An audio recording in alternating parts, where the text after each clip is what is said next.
ராகவ் நிலா அப்படின்னு பேரை எடுத்தாலே எல்லாரும் கோவமாயிடுறாங்க. எப்படிங்க அப்படிலாம் சொல்லலாம்? சோழன் தாங்க ஜோடி அப்படிங்கிறாங்க. இப்போ சோழனே ஜோடியாக இருக்கட்டுங்க, ஆனால் கதையை எடுத்துகிட்டு போகணும்ல. இது நிஜ வாழ்க்கை இல்லைல்ல. இவங்க 2 பேரும் கதாபாத்திரம் தானே. அந்த கதாபாத்திரங்களுக்குன்னு ஒரு குணாதிசயம் இருக்குது தானே. அந்த கேரக்டர் ஆர்க்குன்னு ஒன்று இருக்குது தானே. அப்படிங்கிற மாதிரி நம்ம பேசுகிறது மூலமாக இப்போ வந்து எல்லாரும் அஃபண்ட் ஆனாலும் இதுதான் உண்மையாக இருக்க போகுது.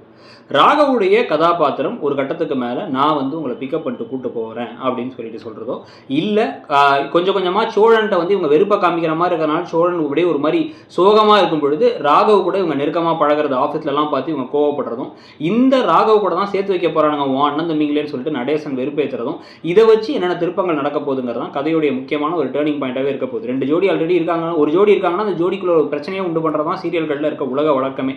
அதை வச்சு இப்போ என்ன நடக்க போகுது அப்படிங்கிறத பார்க்கலாம். இதுக்கு நடுவில் வந்து சோழன் தன்கிட்ட இருக்க குறைகளை திருத்திக்கிறாரா, அதே மாதிரி வந்து சோழன்ட்ட இருக்க நிறைகளையும் வந்து இவங்க புரிஞ்சுக்கிறாங்களா, இவங்களுக்கும் காதல் அதுவாக வரப்போதா அப்படிங்கிறத பார்க்கலாம். நீங்கள் இந்த 2 ஜோடியை பற்றி, இந்த ஜோடியை பற்றியும் புதுசாக வந்திருக்க இந்த ஜோடியை பற்றி என்ன நினைக்கிறீங்கிறத சொல்லுங்கள். தேங்க்யூ.